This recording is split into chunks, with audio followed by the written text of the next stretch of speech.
Hello students, welcome back to my YouTube channel. Dear students, आज के इस video में क्लास 12 फिजिक्स का एक मोस्ट इंपॉर्टेंट चैप्टर का शुरुआत करना जा रहा हूं, जिसका नाम है वैद्युत आवेश तथा क्षेत्र। ठीक है, और आज के इस वीडियो में हमें कौन कौन से इंपॉर्टेंट टॉपिक्स को कवर करने हैं, इसको देख लीजिए। सबसे पहले हम लोग समझेंगे भौतिकी की शाखा क्या होता है, इसके बारे में।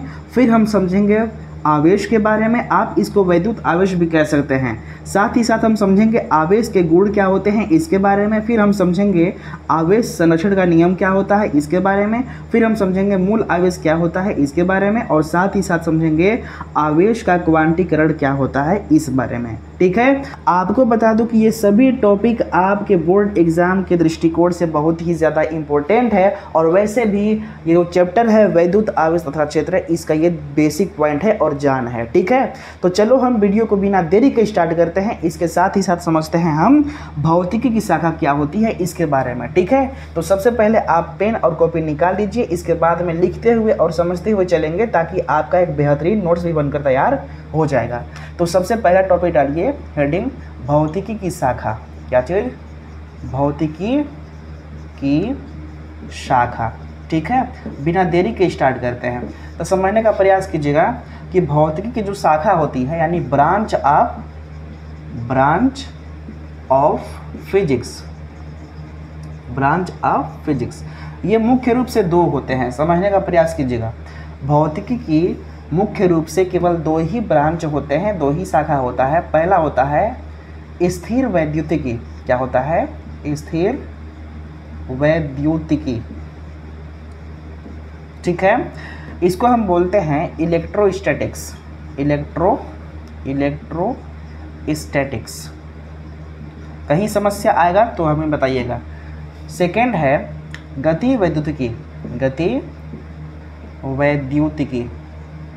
इसको हम बोलते हैं इलेक्ट्रोडायनेमिक्स।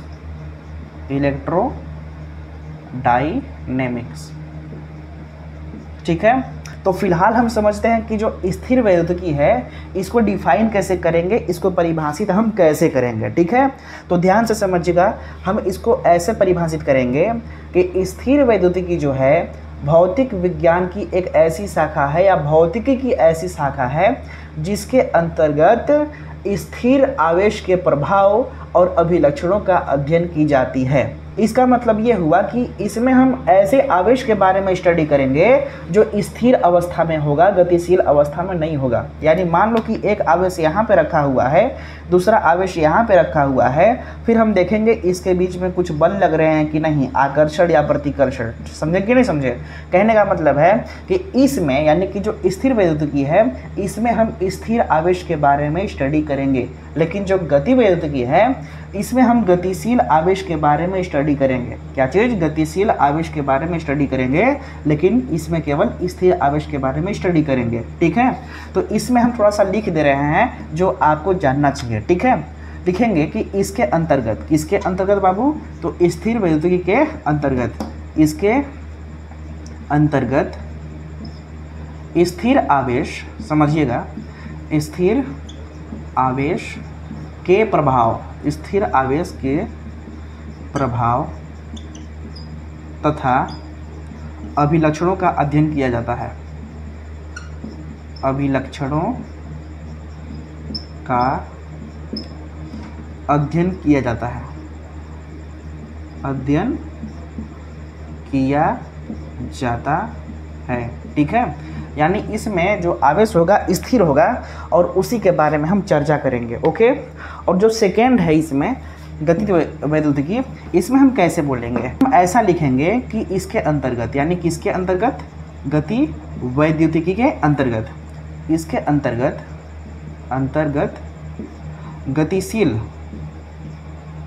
गतिशील आवेश के प्रभाव, गतिशील आवेश के प्रभाव एवं अभिलक्षणों का स्टडी किया जाता है। अभिलक्षणों का अध्ययन किया जाता है।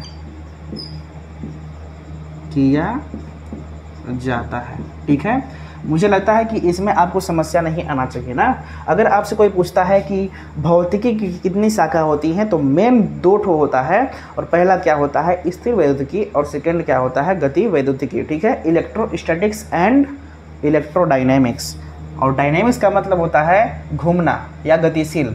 तो अब हम समझते हैं जो आवेश है या आवेश होता क्या है। सेकेंड आप हेड डाल लो आवेश। बिना देरी के नेक्स्ट टॉपिक के बारे में हम लोग चर्चा करेंगे। आवेश को हम बोलते हैं चार्ज। क्या बोलते हैं? चार्ज।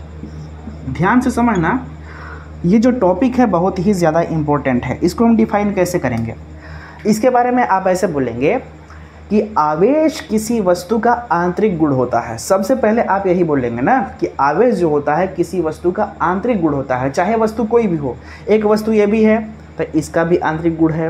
ये जो टी शर्ट है इसका आंतरिक गुण है, मैं इसका भी आंतरिक गुण है, ये व्हाइट बोर्ड है इसका भी आंतरिक गुण है। क्या चीज़ है? आवेश, ठीक है। लेकिन ये गुण आता कहाँ से? जैसे मान लो कि यही है हमारे पास एक वस्तु, क्या इसके अंदर भी आवेश है? तो हाँ है, हाँ है, ठीक है। तो ध्यान से समझिएगा, ये जो आवेश ये गुण है किसी वस्तु का, ये आता कहाँ से है, उत्पन्न होता कहाँ से है। तो इसका सीधा अर्थ ये है कि अगर इस वस्तु में से किसी कारण से इलेक्ट्रॉन बाहर निकल जाए, क्या चीज़? किसी कारण से बाहर निकल जाए, तो ये हो जाएगी वस्तु आवेशित। या कहीं और से इलेक्ट्रॉन इसके ऊपर आ जाए, एक्स्ट्रा इलेक्ट्रॉन, अतिरिक्त इलेक्ट्रॉन, तो इसका मतलब ये वस्तु आवेशित हो जाएगी, ठीक है। एक बात का ध्यान दीजिएगा, अगर किसी वस्तु में से इलेक्ट्रॉन निकल के बाहर जा रहा है तो ये वस्तु हो जाएगी धनावेशित। क्या हो जाएगी? धनावेशित।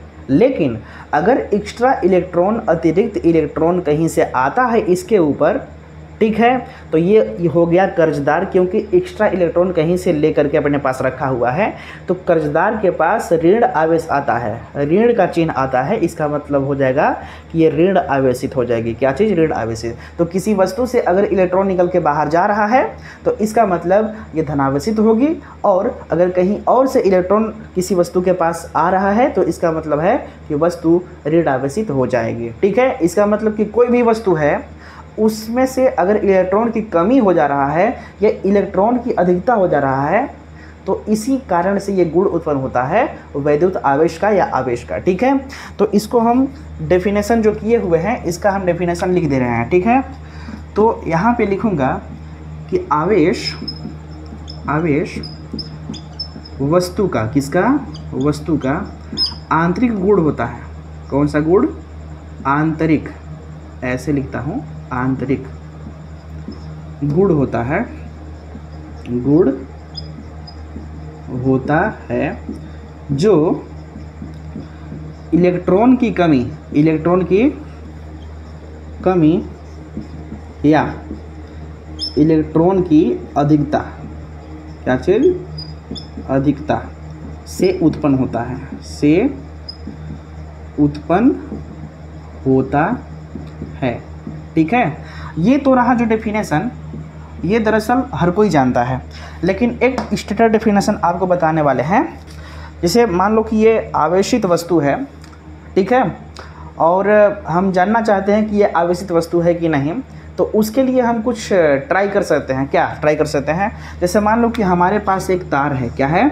तार है, और इसमें हमने करंट इधर से दिया है, तो किसी भी चालक तार के चारों ओर एक फील्ड जनरेट होता है, एक क्षेत्र जनरेट होता है, जिसको हम बोलते हैं वैद्युत क्षेत्र, इलेक्ट्रिक फील्ड। क्या बोलते हैं? Electric field. यानी किसी भी चालक तार के चारों ओर का वह क्षेत्र जहाँ पर कोई भी वस्तु अपने ऊपर विद्युत बल का अनुभव करने लगे, तो उसी क्षेत्र को हम बोलते हैं वैद्युत क्षेत्र। जैसे मान लो कि इस करंट बह रहा है इस तार में, ठीक है, जैसे मान लो हाई वोल्टेज है ना, तो इसके चारों तरफ क्या होगा कि विद्युत क्षेत्र उत्पन्न हो जाएगा।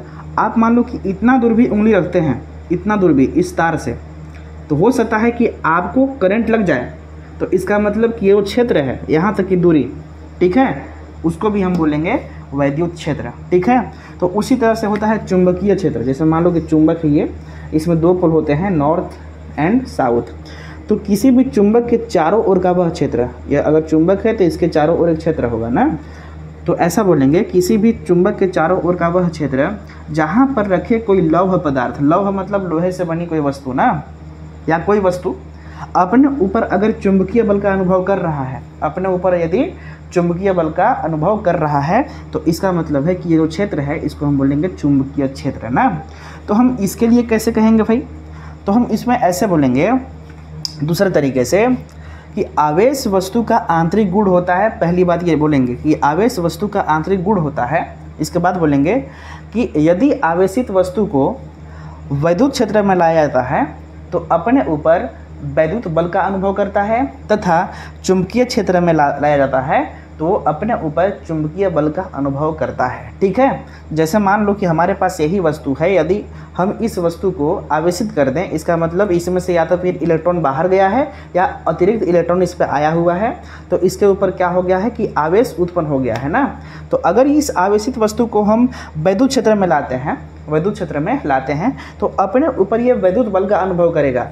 यानी कहने का अर्थ यह है कि या तो फिर इसको चिपका लेगा इस आवेशित वस्तु को, या तो ये दूर ढकेल देगा, दोनों में से एक काम करेगा। ठीक है, यही सेम नियम इस पर भी लागू होता है कि अगर इस वस्तु को, आवेशित वस्तु को हम चुंबकीय क्षेत्र में लाते हैं जैसे यहाँ पर, तो अपने ऊपर अगर ये वस्तु चुंबकीय बल का अनुभव करने लगे, यानी हो सकता है कि इसको खींचने का प्रयास करे या ढकेलने का प्रयास करे। ठीक है, तो इसका मतलब ये हुआ कि वस्तु आवेशित है। क्या है? आवेशित है ना।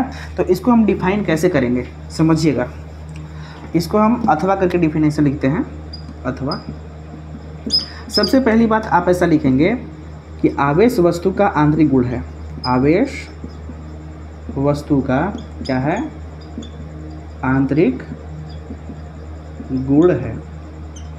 ठीक है, इसके बाद लिखेंगे आवेशित वस्तु को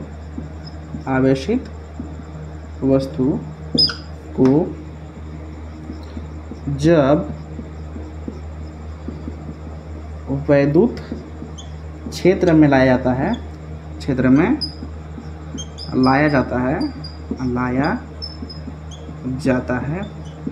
तो अपने ऊपर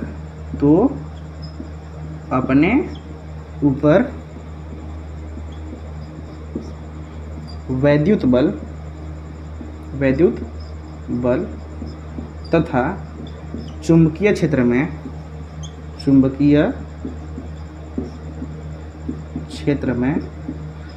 चुंबकीय बल का अनुभव करता है। कौन सा? चुंबकीय बल का अनुभव करता है। बल का अनुभव करता है। ठीक है, आप इसको याद रखेंगे ना।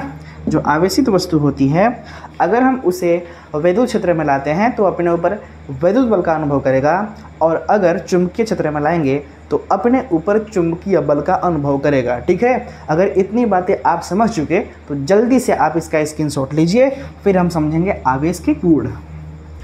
ले लिए स्क्रीनशॉट। ठीक, अब हम समझते हैं नेक्स्ट टॉपिक, आवेश के गुण। ठीक है, डाल लो हेडिंग आप सभी लोग, आवेश के गुण। ठीक है, property of charge, property of charge. ठीक है, ध्यान से समझिएगा। सबसे पहली प्रॉपर्टी, आवेश धनावेशित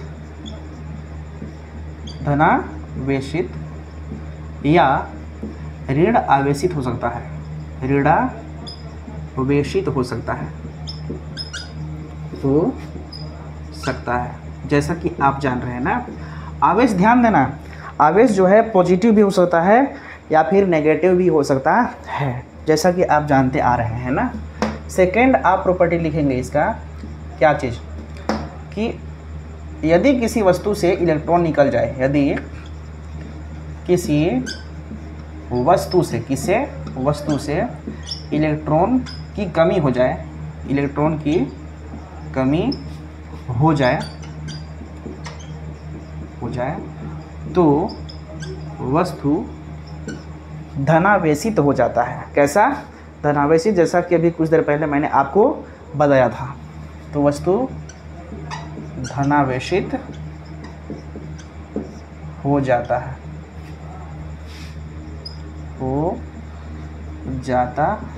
ठीक है, सेम ऐसा ही आपको तीसरा में लिखना है कि यदि किसी वस्तु से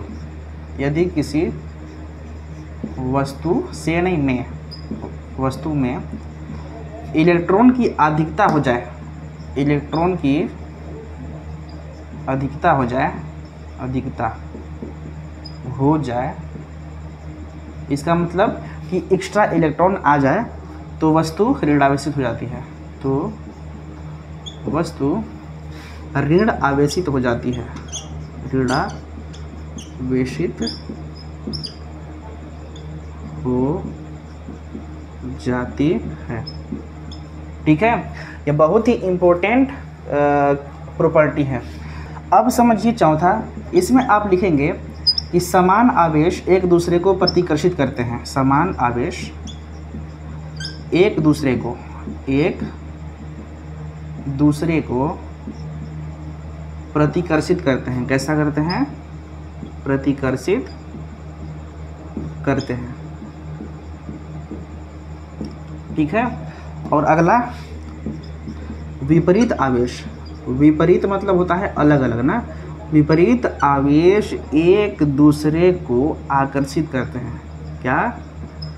आकर्षित करते हैं। ठीक है, इसका मतलब क्या हुआ? जैसे मान लो कि हमारे पास कोई आवेश है पॉजिटिव, ठीक है, और इसके सामने भी हम पॉजिटिव आवेश ले आए, यानी दोनों धनात्मक, यानी ये भी प्लस ये भी प्लस, तो इसका मतलब ये समान आवेश है। या हम माइनस आवेश ले आए नेगेटिव और सेकेंड भी नेगेटिव, तो ये दोनों समान आवेश है, यानी ये प्लस तो ये भी प्लस, तो एक दूसरे को खींचेगा नहीं बल्कि ढकेलेगा, इस साइड प्रतिकर्षित होंगे ना।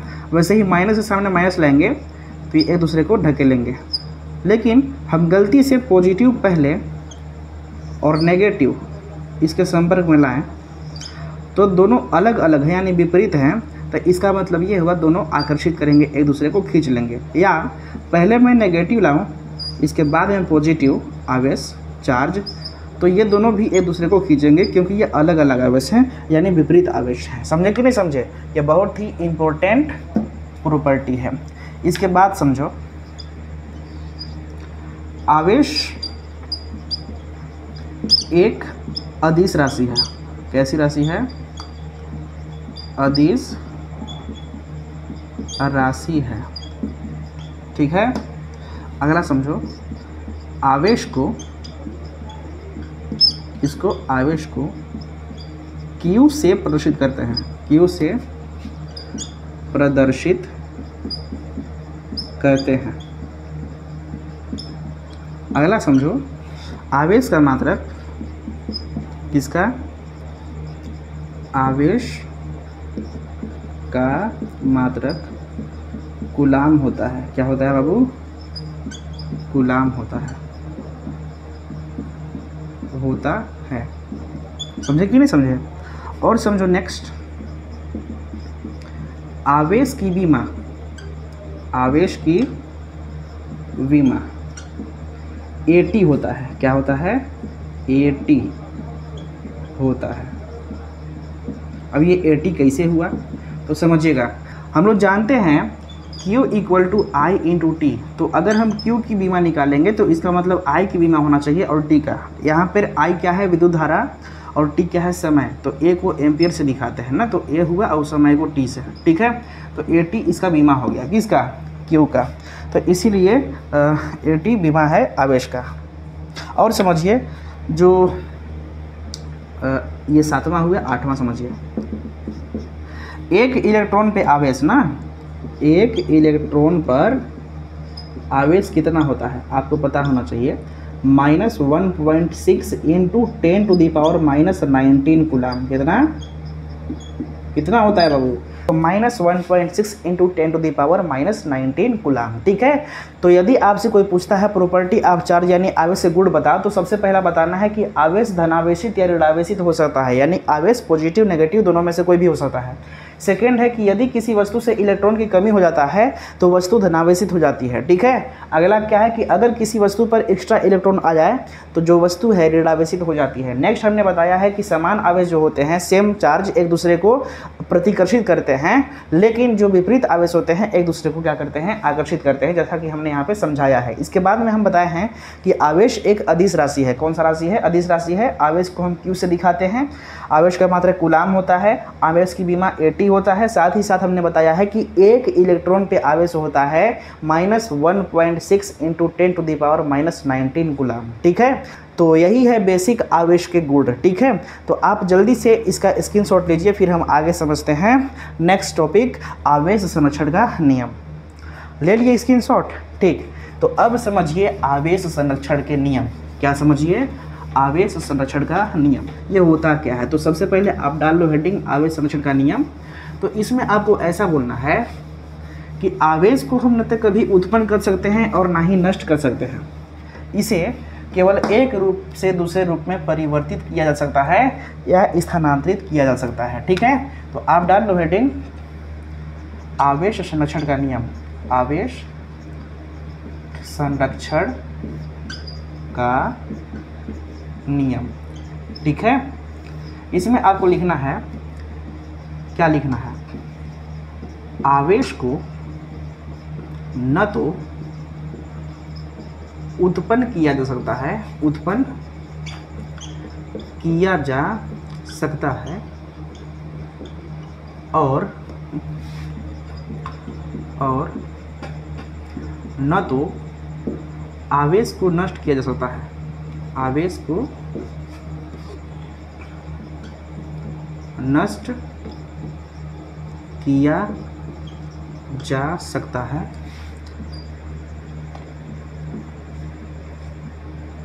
इसे केवल एक रूप से दूसरे रूप में, एक रूप से दूसरे रूप में, दूसरे रूप में परिवर्तित किया जा सकता है या स्थानांतरित किया जा सकता है। स्थानांतरित किया जा सकता है, किया जा सकता है, ठीक है।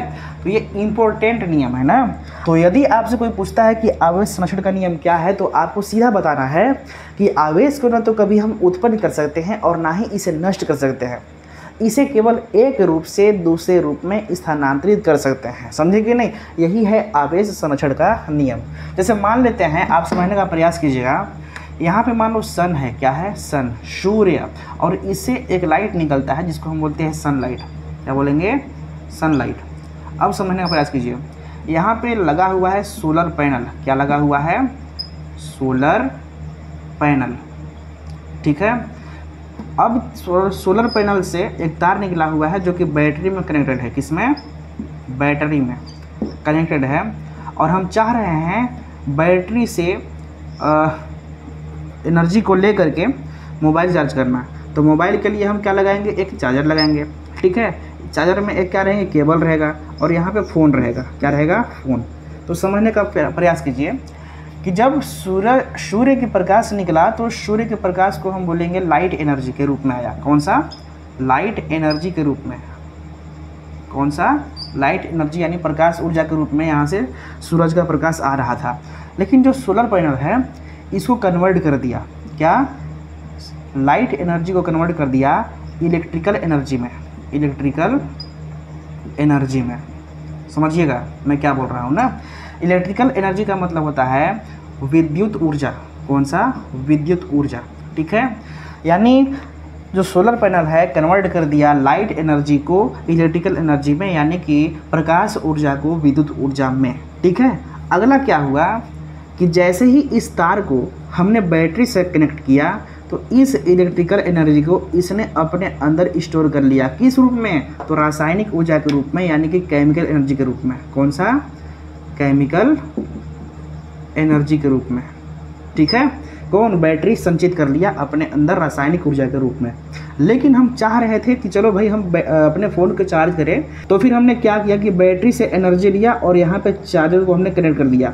अब जो चार्जर है इस रासायनिक ऊर्जा को बदल रहा है फिर से विद्युत ऊर्जा में, किसमें, विद्युत ऊर्जा में, इलेक्ट्रिकल एनर्जी में, क्योंकि ये जो तार है इसमें ये करंट की तरह ही इलेक्ट्रॉन्स आएंगे, ठीक है। तो विद्युत ऊर्जा में फिर से कन्वर्ट होगा ना। इसके बाद जो विद्युत ऊर्जा यहाँ पे आ रहा है, जब फ़ोन में जाएगा तो यहाँ भी एक बैटरी लगा हुआ है जो कि रासायनिक ऊर्जा के रूप में यानी केमिकल एनर्जी के रूप में एनर्जी को स्टोर करेगा। इसका मतलब सीधा ये ही ना हुआ जी कि जो एनर्जी है इसको एक रूप से दूसरे रूप में कन्वर्ट कर रहा है, समझे कि नहीं समझे। तो अगर हम इलेक्ट्रिकल की बात कर रहे हैं तो इसका मतलब ये हुआ कि इसमें इलेक्ट्रॉन्स तो होंगे, ठीक है। यानी जो सनलाइट है, लाइट एनर्जी, इसको कन्वर्ट किया किसमें, इलेक्ट्रिकल एनर्जी में, यानी इलेक्ट्रॉन से संबंधित बात कर रहा है, यानी आवेश से संबंधित। तो जो आवेश यहाँ पे उत्पन्न हो रहे हैं वो आवेश जो है एक रूप से दूसरे रूप में कन्वर्ट हो रहा है ना। यानी कि अभी ये विद्युत धारा के रूप में था, करंट के रूप में, लेकिन इसमें स्टोर हो गया वही आवेश किस रूप में, रासायनिक ऊर्जा के रूप में। लेकिन फिर जब आगे हम तार जोड़े तो तार में फिर से इलेक्ट्रिकल के रूप में बहा। इसका मतलब सीधा यही ना है कि यह बार बार अपना चेंज कर रहा है। क्या कर रहा है, चेंज कर रहा है, स्थानांतरित हो जा रहा है, ठीक है। तो इसका मतलब यही ना हुआ कि जो आवेश है एक रूप से दूसरे रूप में कन्वर्ट हो रहा है। तो इसका सीधा मतलब हम समझे कि आवेश को कभी ना तो उत्पन्न कर सकते हैं और ना ही नष्ट कर सकते हैं, इसे केवल एक रूप से दूसरे रूप में परिवर्तित कर सकते हैं या ये स्थानांतरित होते रहते हैं, समझे कि नहीं समझे। तो ये हुआ आवेश संरक्षण के नियम। अब समझो मूल आवेश, मूल आवेश, मूल आवेश, मूल आवेश, मूल आवेश, ठीक है। डाल लो हेडिंग ना। इसको आप कैसे समझोगे, तो जैसे मान लेते हैं ये कोई आवेशित वस्तु है, समझिएगा, ये कोई आवेशित वस्तु है और इस आवेशित वस्तु पर कम से कम यानी न्यूनतम कितना आवेश इसके ऊपर रह सकता है। समझिएगा, मैं यहाँ पे एक शब्द बोल रहा हूँ, कम से कम, न्यूनतम आवेश ना, यानी किसी भी वस्तु पर जो न्यूनतम आवेश होता है कितना होता है, ठीक है। तो जितना कम आवेश किसी वस्तु पर स्टोर हो या इसमें से बाहर निकले तो वही जो आवेश होता है न्यूनतम आवेश, उसी को हम बोलते हैं मूल आवेश। क्या बोलते हैं, मूल आवेश।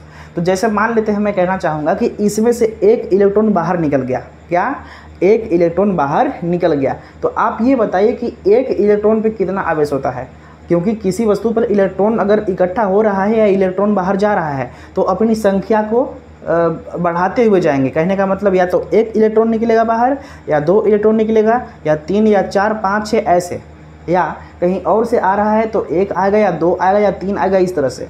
तो मान लेते हैं केवल एक इलेक्ट्रॉन इसमें से बाहर निकला तो एक इलेक्ट्रॉन पे कितना आवेश होता है, तो होता है -1.6 × 10⁻⁻19 कूलम, ठीक है। यानी एक इलेक्ट्रॉन भी बाहर जा रहा है तो इसका मतलब है कि 1.6 × 10⁻⁻19 कूलम का आवेश बाहर जा रहा है, समझे। इसका मतलब कि एक इलेक्ट्रॉन अगर बाहर जा रहा है तो एक इलेक्ट्रॉन सबसे न्यूनतम आवेश है, ठीक है। एक इलेक्ट्रॉन पे जो आवेश है सबसे न्यूनतम आवेश है। और हम ये कह सकते हैं कि जो 1.6 × 10⁻⁹ कूलम आवेश है यही है मूल आवेश, यही है मूल आवेश ना। तो इसको हम डिफाइन कैसे करेंगे, इसको ऐसा बोलेंगे कि किसी वस्तु पर, क्या, किसी वस्तु पर उपस्थित, ठीक है, किसी वस्तु पर जितना न्यूनतम आवेश, न्यूनतम का मतलब होता है सबसे कम ना, किसी वस्तु पर जितना न्यूनतम आवेश रह सकता है वही मूल आवेश कहलाता है, वही मूल आवेश कहलाता है, ठीक है। कोई दिक्कत नहीं होना चाहिए ना। यानी कोई भी वस्तु है अगर इसके ऊपर जितना ही न्यूनतम यानी कम से कम जितना न्यूनतम आवेश रह सकता है वही उसका मूल आवेश कहलाता है। और किसी भी वस्तु पर कम से कम 1.6 × 10⁻⁻19 कूलम का आवेश ही रहता है, इससे अधिक नहीं, ठीक है। तो आप समझिएगा जो मूल आवेश है, मूल आवेश ये कितना होता है, तो मूल आवेश होता है 1.6 × 10⁻⁻19 कूलम। कूलम को हम सी से दिखाते हैं, आप इसको ध्यान देना, मैं लिख दे रहा हूँ कूलम ऐसे ही, ठीक है, लेकिन सी से दिखाते हैं, आप सी भी लगा सकते हैं ना। तो अगर हम बात करें कि इलेक्ट्रॉन पर कितनी आवेश होती है, जैसे मान लो एक इलेक्ट्रॉन है ना, इस पर कितना आवेश, तो -1.6 × 10⁻⁻19 कूलम। उसी तरह से अगर हम बात करें कि बताओ एक प्रोटॉन पे कितना आवेश होता है, तो आपको बताना है +1.6 इंटू 10⁻⁻19 कूलम। इलेक्ट्रॉन जो होता है बाबू बाहरी कक्षा में गति करता है। अगर ये परमाणु है और परमाणु की संरचना इस प्रकार से है तो समझिएगा परमाणु का जो सेंटर पॉइंट होता है इसको बोलते हैं न्यूक्लियस, नाभिक बोलते हैं। क्या बोलते हैं? नाभिक। और इस नाभिक में दो चीज़ होते हैं, दो मूलकण। कौन कौन? तो एक प्रोटॉन और एक न्यूट्रॉन होता है। क्या होता है? Proton neutron. तो जो बीच वाला पॉइंट होता है धनावेशित होता है और इसकी जो कक्षाएँ होती है ये ऋणावेशित होती है। जैसे मान लो कोई इलेक्ट्रॉन यहाँ पे है, ये चारों तरफ घूम रहा है, इस पे होता है नेगेटिव चार्ज, किस पे? इलेक्ट्रॉन पे, लेकिन प्रोटॉन पे होता है पॉजिटिव और न्यूट्रॉन पे कोई भी चार्ज नहीं होता है ना। तो इलेक्ट्रॉन पे नेगेटिव था इसलिए हमने यहाँ पे नेगेटिव लगाया है और यही कारण है कि इसका जितना भी आवेश है उससे पहले माइनस लगाना पड़ेगा, क्योंकि ये नेगेटिव है तो ये भी अपने मान में नेगेटिव को शामिल कर ही लेगा। अगर ये पॉजिटिव है कौन? प्रोटॉन, तो इसका मतलब ये है कि अपने मान को भी ये पॉजिटिव बना कर ही रखेगा। और जो न्यूट्रॉन होता है इस पर कोई भी चार्ज नहीं होता है, ये होता है उदासीन। क्या होता है? उदासीन। ठीक है, तो ये हुआ मूल आवेश। तो अब हम समझेंगे आवेश का क्वांटीकरण। तो जल्दी से आप इसका स्क्रीनशॉट लो, इसके बाद मैं इसको समझाता हूँ लिख करके। ठीक है, ये टॉपिक जो है बहुत ही ज़्यादा इम्पोर्टेंट है, कई बार एग्जाम में आया हुआ है। आवेश के क्वांटीकरण को समझाओ। ठीक है, तो जल्दी से आप इसका स्क्रीनशॉट लो। ले लिए स्क्रीनशॉट? ठीक, तो अब हम समझेंगे आवेश का क्वांटीकरण। तो जल्दी से आप डाल लो हेडिंग आवेश का क्वांटीकरण। तो डाल लो हेडिंग आप सभी लोग आवेश का क्वांटीकरण। क्या चीज़? आवेश का क्वांटीकरण। समझिएगा, बहुत ही इंपॉर्टेंट टॉपिक है। जैसे मान लो कि ये एक वस्तु है और मैं चाहता हूँ कि इसके ऊपर कहीं से इलेक्ट्रॉन आ जाए या इसमें से कुछ इलेक्ट्रॉन बाहर चला जाए। ठीक है, तो अगर किसी वस्तु पर इलेक्ट्रॉन आ रहा है रहने के लिए, तो या तो एक आएगा इलेक्ट्रॉन, या दो आएगा, या तीन आएगा, या चार आएगा, या पाँच आएगा, छः आएगा। यानी इस तरह से क्रम बनाते हुए ना, यानी अपने मन से कितना भी आ सकता है, 1000, 2000, 3000, 4000। अगर मैं आपसे कहूँ कि इलेक्ट्रॉन 0.5 इस पर है, यानी आधा इलेक्ट्रॉन, तो ये संभव नहीं है, ये संभव नहीं है। मैं कहूँगा कि 0.5 इलेक्ट्रॉन इस पे आ रहे हैं, या 1.5, 2.5, यानी एक का आधा, ये किसका? 3 का आधा, ये 5 का आधा, इस तरह से आ रहे हैं। तो क्या ये संभव है? नहीं। या तो इलेक्ट्रॉन इस पर एक ठो आ सकता है, या दो ठो आ सकता है, या 3 ठो, या 4 ठो, या 5 ठो, लेकिन इसका आधा नहीं आ सकता है। 2 का आधा कितना होता है? तो 1 ही होता है, तो 1 इलेक्ट्रॉन संभव है। ठीक है, 4 का आधा 2 होता है, तो इसका मतलब 2 इलेक्ट्रॉन संभव है। लेकिन आप ये कहेंगे कि 5 के आधा कितना होता है? 2.5 इलेक्ट्रॉन इस पर आ रहे हैं, तो ये संभव नहीं है। ठीक है, तो आप ध्यान से समझिएगा, किसी भी वस्तु पर जो इलेक्ट्रॉन है, इलेक्ट्रॉन 1, 2, 3, 4, 5, 6, 7, 8, 9 ऐसे करते करते रह सकता है, परंतु भिन्नात्मक नहीं रह सकता। ठीक है, मैं क्या बोल रहा हूँ? किसी वस्तु पर जो आवेश है, ठीक है, आवेश एक प्राकृतिक संख्या के रूप में रह सकता है। प्राकृतिक संख्या किसे बोलते हैं? जो 1 से शुरू होता है और अनंत तक जाता है ना। लेकिन आवेश जो है भिन्नात्मक परिमेय संख्या के रूप में नहीं रह सकता। ठीक है, और यही कहलाता है आवेश का क्वांटीकरण। समझे कि नहीं समझे? बस यही तरीका को। तो इसमें हम ऐसा लिखेंगे, समझिएगा, आवेश किसी वस्तु पर या किसी कण पर, कुछ भी कहो ना, किसी कण पर या किसी वस्तु पर प्लस माइनस इलेक्ट्रॉन या plus minus 1 electron, comma plus minus 2 electron, plus minus 3 electron, dot dot dot आगे मान लो कि प्लस माइनस 4 इलेक्ट्रॉन, फिर ऐसे करते करते प्लस माइनस n इलेक्ट्रॉन रह सकता है। समझिएगा, इलेक्ट्रॉन पे होता है ऋण आवेश, इसलिए हम यहाँ पे ऋण आवेश लगा रहे हैं ना। यहाँ पे डॉट लगाने की कोई आवश्यकता नहीं है, क्योंकि हमने आगे यहाँ पे बढ़ा करके लिखा हुआ है। समझिएगा ना, यानी किसी भी आवेश पर, किसी भी कण पर जो आवेश होता है plus minus electron, plus minus 2 electron, plus minus 3 electron, plus minus 4 electron, ऐसे करते करते करते करते प्लस माइनस n इलेक्ट्रॉन हो सकते हैं, हो सकते हैं। इसका मतलब समझा रहे हैं अभी, हो सकते हैं ना। इसका मतलब ये हुआ कि अगर हमने बताया था कि जो आवेश होता है दो तरीके का होता है, यानी एक पॉजिटिव और एक नेगेटिव। तो इस पर आवेश पॉजिटिव भी हो सकता है या नेगेटिव भी हो सकता है, और उसकी संख्या कितना हो सकता है, या एक हो सकता है, कितना, एक इलेक्ट्रॉन, या पॉजिटिव नेगेटिव में से कुछ भी हो, 2 इलेक्ट्रॉन इस पर हो सकता है, 3 इलेक्ट्रॉन इस पर हो सकता है, 4 हो सकता है, 5 हो सकता है, उसी तरह से अनेकों हो सकते हैं। समझे कि नहीं, अनेकों हो सकते हैं, परंतु भिन्नात्मक नहीं हो सकता, भिन्नात्मक नहीं हो सकता है। और यही आवेश का क्वांटीकरण कहलाता है। क्या चीज? आवेश का क्वांटीकरण कहलाता है। क्वांटीकरण या आवेश का परमाणुकता, समझिएगा, आवेश का क्वांटीकरण या परमाणुकता कहलाता है, परमाणुकता कहलाता है। ठीक है, तो इस बात को आप ध्यान रखेंगे ना। कहने का मतलब ये है कि जो क्वांटीकरण अगर हम करते हैं तो जो आवेश है ये किसके बराबर हो सकता है बता, तो हो सकता है प्लस माइनस इलेक्ट्रॉन, ठीक है, comma plus minus 2 electron, plus minus 3 electron, plus minus 4 electron, ऐसे करते करते प्लस माइनस n इलेक्ट्रॉन हो सकते हैं। तो इसको हम कैसे लिखेंगे भाई? इसको मैं लिखूंगा Q इक्वल टू, Q बराबर, यहाँ पे इलेक्ट्रॉन की संख्या बढ़ते जा रहा है, 1 है, 2 है, 3 है, 4 है, 5 है, ऐसे ऐसे n इलेक्ट्रॉन ना। तो इसको मैं लिखूंगा प्लस माइनस n इलेक्ट्रॉन। तो एक फार्मूला बन गया Q इक्वल टू NE। ये धनात्मक भी हो सकता है या ऋणात्मक भी हो सकता है। कौन? इलेक्ट्रॉन। समझे कि नहीं समझे मैं क्या बोल रहा हूँ? तो यहाँ से एक फार्मूला आप लिख सकते हैं Q इक्वल टू NE।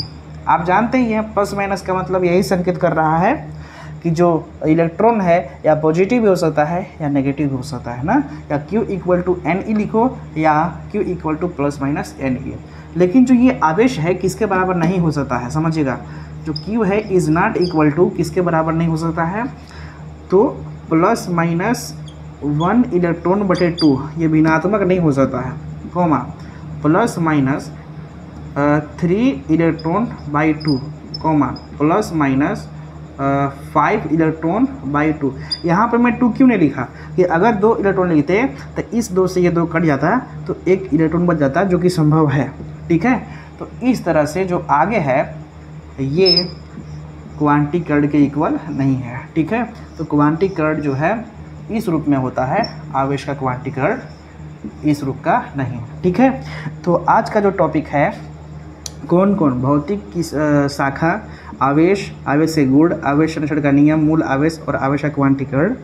आप बताइए कि ये सभी टॉपिक आपको समझ में आया कि नहीं? ठीक है, अगर आ गया है तो मेरे इस मेहनत के लिए हमारे इस चैनल को सब्सक्राइब करेंगे और करके जुड़ जाएंगे, ताकि और भी बेहतरीन वीडियोस आपको मैं प्रोवाइड करा सकूं। ठीक है, इसके नेक्स्ट पार्ट को देखना भूलिएगा मत। ठीक है, क्योंकि मैं हर एक टॉपिक पे बेहतरीन तरीके से आपको समझा करके ये चैप्टर ख़त्म करूँगा। इसके बाद में आपको कहीं से डाउट होगा तो मुझे आप कहिएगा। ठीक है, ये रही। तो आज के लिए बस इतना ही रहने देते हैं। Thank you so much watching for this video.